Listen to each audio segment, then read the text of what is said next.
Bonjour à tous et bienvenue dans ce journal. Voici tout de suite les titres que nous allons développer dans cette édition. Le grand projet de complexe commercial et de loisirs Europa City est maintenu par le promoteur Imochamp.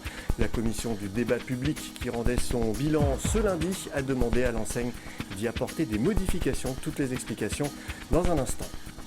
Une nouvelle formule pour l'agglo sans mon auto, l'initiative de la communauté d'agglomération de Cergy-Pontoise pour informer les habitants sur les alternatives à l'usage quotidien de la voiture en revient pour la 5e année à bord d'un bus. Et puis un zoom en fin de journal sur un monument insolite qui ouvrira ses portes à l'occasion des journées du patrimoine le week-end prochain, direction l'Isle-Adam à la découverte du pavillon chinois et de son histoire.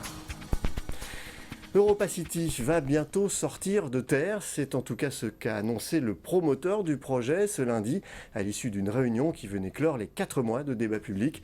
Et le promoteur s'est voulu rassurant en affirmant que des évolutions seraient apportées à ce gigantesque projet d'un nouveau genre mêlant commerce, loisirs et hôtellerie. Tout cela pour tenir compte des différents avis exprimés. Toutes les précisions avec Angélique Boilet. Les maîtres d'ouvrage que nous sommes a pris la décision de poursuivre la mise en œuvre de ce projet. La commission chargée de piloter le débat public avait à peine fini d'exposer le bilan de la consultation que le directeur d'Europa City s'est empressé de confirmer la réalisation du projet. Une annonce inattendue puisque le maître d'ouvrage avait 3 mois pour faire connaître ses intentions. Ce complexe géant de commerce, loisirs et hôtellerie, prévu à l'horizon 2024 sur le triangle de Gonesse, entre Roissy et Le Bourget, devrait donc bien voir le jour.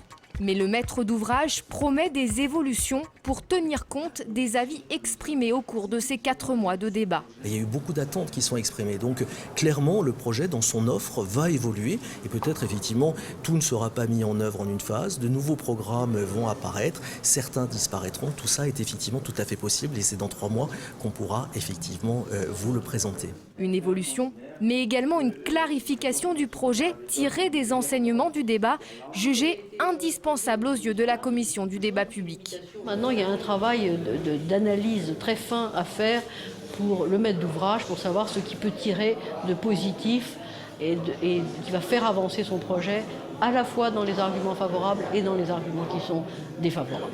Dans son rapport, la commission recommande d'ailleurs au maître d'ouvrage de poursuivre la concertation et pour veiller à sa mise en œuvre, de désigner un garant. Car le débat public a fait ressortir le clivage que génère ce projet d'un nouveau genre à 3,1 milliards d'euros, porté par le groupe Imochamp, filiale immobilière du groupe Auchan. Parmi les divergences profondes, l'emploi et la question du nombre réel de création de postes, mais aussi l'offre commerciale et les conséquences sur les commerces alentours. Reste désormais à connaître les modifications qui seront apportées par le groupe Imochamp. Ce qui est sûr, c'est qu'elles sont attendues aussi bien des partisans d'Europa City que de ses opposants. L'opération l'agglo sans mon auto de l'agglomération de Cergy-Pontoise évolue, destinée à informer les Cergy-Pontains sur les alternatives à l'usage quotidien de la voiture. Cet événement revient pour la 5e année consécutive, mais désormais il prend la forme d'un bus d'information qui sillonne l'agglomération. Les précisions de Florian Philippe. Un bus stationné aux 4 coins de l'agglomération de Cergy-Pontoise. L'opération l'agglo sans mon auto est de retour, mais sous une nouvelle formule pour cette 5e édition. Auparavant, des usagers volontaires se passaient de leur voiture pendant un mois. Désormais, c'est l'agglomération qui va vers eux. On change de format, c'est-à-dire que plutôt que de faire venir des ambassadeurs et les suivre pendant un mois, c'est nous qui nous déplaçons au travers d'un bus qui va aller sur toutes les communes du territoire, sur les 3 fontaines, sur les parcs d'activités. Pour un peu la même démarche, montrer aux gens toutes les possibilités de transport qui existent, leur proposer, en leur mettant des titres de transport, de tester certains modes de transport s'ils ne les avaient encore pas testés. Et le but étant de leur faire découvrir vraiment toutes les installations mises en place par la communauté d'agglomération notamment. Plusieurs conseillers en mobilité sont disponibles pour répondre aux questions des Cergy-Pontains et expliquer les différentes alternatives à la voiture, comme le train, le bus ou le vélo. Il est même possible de calculer son trajet optimal en transport alternatif. La voiture reste un confort très important, on prend la voiture en bas de chez soi, on va là où on souhaite. Par contre, les possibilités de stationnement sont de plus en plus compliquées à trouver en termes de solutions. On a aussi des gens qui savent bien qu'il y a un arrêt de bus pas très loin, mais se sont jamais posé la question, mais il va où ce bus, qu'est-ce qu'il me permet de faire? Et donc là, tout l'enjeu de cette opération, c'est de leur montrer les possibilités, les amener à essayer vraiment. Et le retour d'expérience des 4 éditions précédentes a montré que 70% des gens qui ont testé des solutions de mobilité, les ont pérennisées, c'est-à-dire qu'ils les ont gardées. Le bus sillonnera l'agglomération jusqu'au 24 septembre et passera notamment par les centres commerciaux et les parcs d'activités. En bref, maintenant, aux Jeux paralympiques de Rio, l'escrimeur d'Arnouville Marcus Krater s'est incliné en quart de finale du sabre face à l'Ukrainien Anton Datsko, 9-15. C'est une déception pour le Val-d'Oisien qui pourra tout de même se rattraper en épée.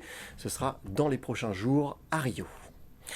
Les journées du patrimoine, c'est ce week-end, avec comme chaque année des monuments qui ouvriront gratuitement leurs portes au public. Une occasion de découvrir des sites remarquables, comme le pavillon chinois de l'Isle-Adam, qui sera exceptionnellement ouvert pour l'occasion. Une étonnante construction en forme de pagode que nous présente Philippe Pémal.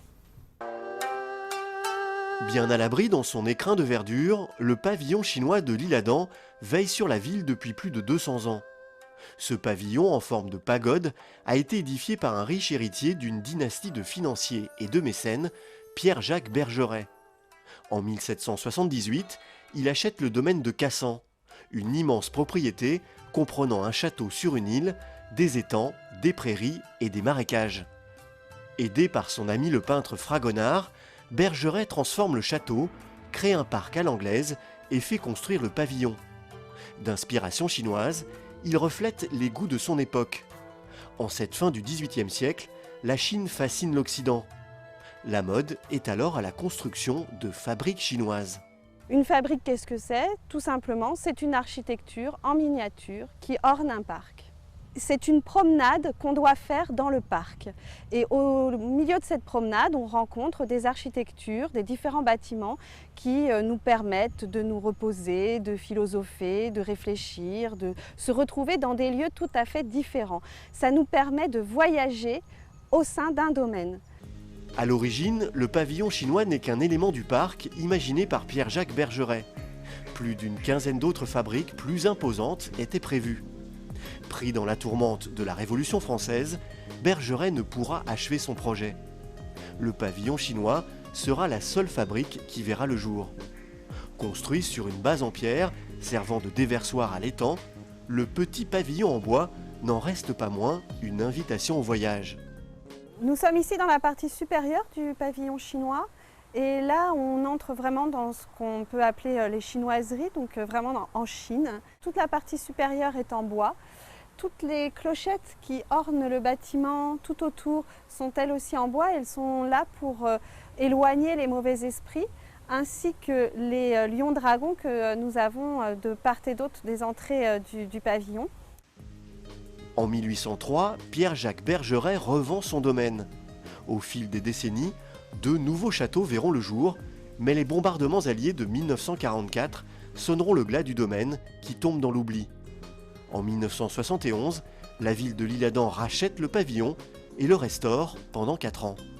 Il a été inauguré en 1975 et ensuite laissé en libre accès. Et malheureusement, il a été détruit, abîmé.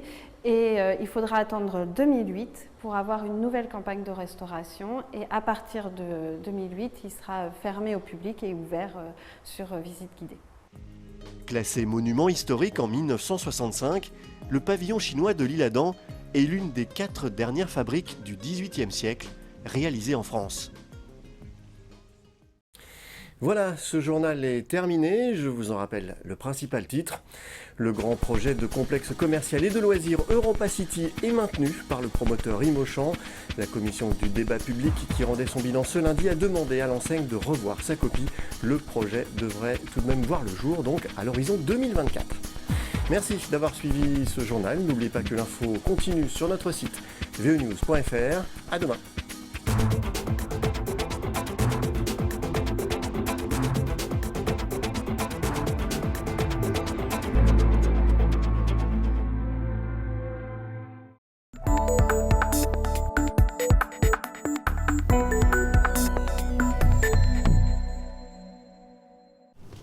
ces militaires s'apprêtent à pénétrer dans le bâtiment. Ils sont en exercice. Le scénario, une attaque terroriste a lieu dans un lycée. Ils sont les premiers sur place. Leur mission, contenir l'assaillant. Les forces de l'ordre fixent l'individu, lui empêchent toute sortie et gèlent les lieux en attendant l'arrivée des unités spécialisées. Après, c'est le domaine du GIGN qui, eux, vont venir neutraliser ou détruire l'ennemi. Ces hommes appartiennent au peloton de surveillance et d'intervention de la gendarmerie, appelé le PSIG, l'équivalent des brigades anticriminalité dans la police. Depuis peu, leur unité a été renforcée et rebaptisée PSIG Sabre. C'est la première du genre dans le Val d'Oise. Formés, mieux entraînés et dotés d'armes supplémentaires, ces militaires ont désormais pour mission d'intervenir en cas d'attaque terroriste dans le département. Les études et l'analyse qu'on a pu faire des attentats terroristes, c'est très clair. Toute minute que nous mettrons, tout délai que nous mettrons pour nous venir au contact du terroriste, ce sera des morts. Les terroristes arrêteront de tuer des passants, des civils, des otages, dès le moment où il sera en confrontation avec nous. Donc nous, le temps, on va lutter contre le temps. Pour nous, l'essentiel, c'est d'arriver le plus rapidement possible. Pour intervenir le plus vite possible, le PSIG Sabre est constamment sur le terrain. Entre 20 et 30 militaires patrouillent en permanence. Dans nos véhicules de patrouille, de façon permanente, nous emportons des équipements qui sont des équipements lourds de protection et d'intervention, qui nous permettront donc de faire cette bascule, parce que nous sommes dans notre cadre quotidien de missionnel. Et si un événement d'une telle ampleur se déclenche, qu'il soit en zone police ou en zone gendarmerie, nous serons en mesure de nous transporter immédiatement sans avoir à faire de retour vers notre unité, directement donc de se projeter avec ce matériel. Ces groupes d'intervention rapide, voulus par le ministre de l'Intérieur Bernard Cazeneuve, sont mis en place dans toutes les zones sensibles de l'Hexagone, dont la Grande Couronne. 2 autres unités PSIG Sabre doivent être prochainement créées dans le département. Pour compléter ce dispositif de lutte contre le terrorisme, une unité d'alerte du GIGN est désormais implantée dans le Val d'Oise.